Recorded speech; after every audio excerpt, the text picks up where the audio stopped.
அனைவருக்கும் இனிய காலை வணக்கம். நம்ம திருக்குறள் பார்த்துட்ருக்கோம்.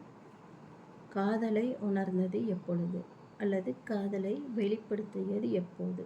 இருவரும் தன் நிலையை காதல் நிலையை உணர்ந்தது எப்படி அப்படிங்கிறது தான் நம்ம இந்த திருக்குறளில் பார்த்துட்ருக்கோம். இன்றைக்கி ரொம்ப அழகான ஒரு திருக்குறளாக இருக்குது. என்ன திருக்குறள் அப்படின்னு பார்க்கலாம். காதல் தான் அனைவரும் ஆட்டி வைக்கும் ஒரு அன்பான அழகான ஒரு விஷயமாக இந்த உலகத்தில் பார்க்கப்படுது இல்லைங்களா? சரி, இந்த திருக்குறளில் என்ன சொல்கிறாங்க அப்படிங்கிறத பார்க்கலாம். உறாதவர் போல் சொல்லினும் செராச்சொல் ஒல்லை உணரப்படும். உறாதவர் போல் சொல்லினும் அப்படின்னு சொல்கிறாங்க. உறாதவர் போல் அப்படிங்கிறது என்ன அப்படின்னா, இந்த காதலை வெளிப்படுத்தும் தருணம் இருக்கும் இல்லையா, ரொம்ப அழகானது அப்படின்னு சொன்னோம் இல்லையா, அந்த காதலனுக்கு அந்த காதலை வெளிப்படுத்தியது புரிந்து விட்டது. அந்த காதலன் காதலியிடம் போய் கேட்குறான், ஏன் என்னை நீ பார்த்துக்கிட்டே இருக்க, என்கிட்ட ஏதாவது பேசலாம்ல, அல்லது ஏதாவது சொல்லலாம்ல, அல்லது காதலை தாண்டி வேறு ஏதாவது இவ சொல்ல வராளோ அப்படிங்கிறத காதலன் இன்னைக்கு தெரிஞ்சே ஆகணும் அப்படின்ற ஒரு எண்ணத்தோடு போய் காதலிக்கிட்ட, அதாவது அந்த பெண்கிட்ட போய் எதுக்காக என்னை நீ பார்த்துக்கிட்டே இருக்க அப்படின்னு போய் கேட்பாங்க இல்லையா. அப்போ அந்த காதலி என்ன சொல்லுவா அப்படின்னு பார்த்தோம்னா, ரொம்ப கடுமையான வார்த்தைகளை, ரொம்ப அவனை காயப்படுத்துகிற மாதிரி பேசுவாளாம். எப்படி அப்படின்னா, தெரியாதவங்க அறிமுகம் இல்லாதவங்க பேசுவாங்க இல்லையா, அப்போ என்ன பண்ணுவாங்க, திட்டுவாங்க. அதாவது, யார் நீ என்னையே என்கிட்ட பேசுகிற, அந்த சின்ன பிள்ளைங்களாக இருக்கும் பொழுது புரியாதவங்க தெரியாதவங்க பேசும்போது ஒரு பயம் நடுக்கம் வந்துடும். அந்த நடுக்கம் பயத்தை போக்குறதுக்கு என்ன பண்ணுவாங்க அப்படின்னு பார்த்தோம்னா, ரொம்ப கடுமையான வார்த்தை, அவங்களுக்கு தெரிந்த அந்த சின்ன சின்ன வார்த்தைகள் ரொம்ப கடுமையானதாக இருக்கும் இல்லையா ரெண்டு பேர்த்துக்கும். அப்போது தெரியாதவங்களை திட்டுற மாதிரியே பயங்கரமாக காயப்படுத்துகிற மாதிரி திட்டுற மாதிரி திட்டுவாங்களாமா. ஆனால் அது வலிக்காத ஒரு வார்த்தைகளாக இருக்கும் அப்படின்னு சொல்கிறாங்க.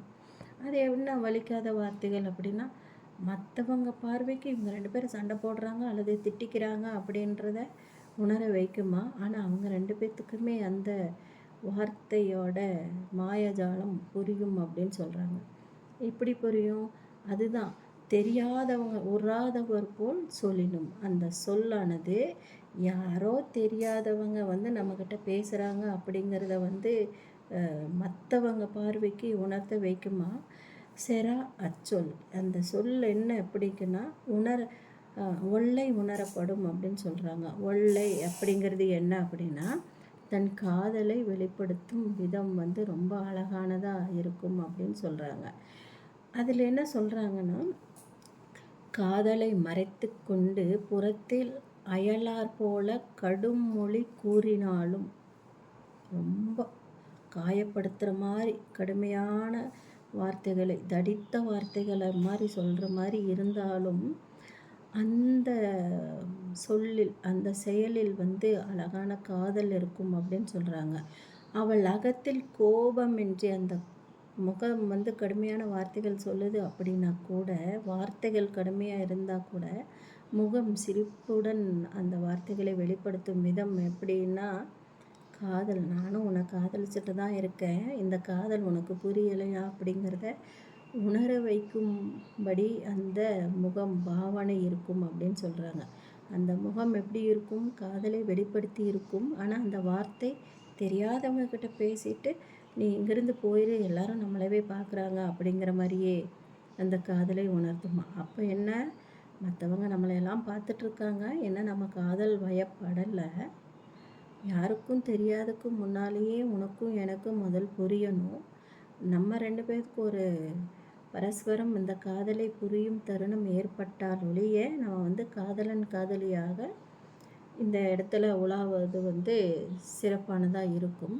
அப்போ நம்ம ரெண்டு பேருமே இன்னும் சரியாக புரியலையே, அதுக்குள்ளேயே நீ என்கிட்ட பேச வரையே எனக்கு என்ன பேசுறதுன்னு தெரியலையே அப்படின்னு எனக்கும் ஒரு நடுக்கமாக இருக்குதே அப்படின்னு அந்த பெண் கோபத்தை வெளிப்படுத்துகிற மாதிரி காதலை சொல்கிறா.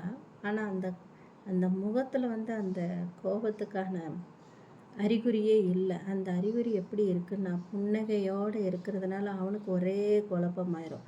இவன் என்ன திட்டுறாளா, இல்லை நம்ம பேசணும் அப்படின்னு நினைக்கிறாளா அப்படின்ற ஒரு குழப்ப மனநிலையை ஏற்படுத்துவதாக இருக்கும். அதுதான் உறாதவர் போல் சொல் இருக்குது அப்படின்னா, தெரியாதவங்கக்கிட்ட பேசுகிற மாதிரியே பேசுகிறாளே, ஆனால் முகத்தில் புன்னகையோடு பேசுகிறாளே, இவ திட்டுறாளா இல்லை என்னை கூப்பிடுறாளா பேசுறதுக்கு அப்படிங்கிறதே குழப்ப மனநிலை ஆணுக்கு உருவாகும் என்பதை குறிப்பிடுவதாக இந்த திருக்குறள் அமைந்திருக்கிறது. வேறொரு திருக்குறளில் என்ன சொல்கிறாரு திருவள்ளுவர் அப்படிங்கிறத பார்க்கலாம். நன்றி, வணக்கம்.